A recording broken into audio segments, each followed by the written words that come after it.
Hello again, this is Captain John with another one of my video tips of the week. In today's video tip, I'm going to show you how to use channel ranges, also called transits, to determine that termination point where you must leave the range and change course to avoid grounding. Here you can see the entrance to Humboldt Bay has two channel ranges.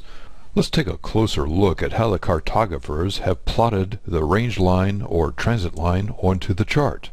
Notice how the range line has been broken up into a solid and dashed line. You can use this range as long as you are on the solid black line.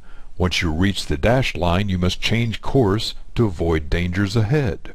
On this chart of Fort Pierce Harbor on the east coast of Florida, notice how the inbound entrance range changes from a solid black line to a dashed line just adjacent of lighted buoy number 10. Now you know how to use range or transit lines for safe sailing navigation to keep your small sailboat in safe water and your crew safe and sound. This is Captain John, and this has been another one of my video tips of the week. Find more sailing tips and techniques on www.skippertips.com.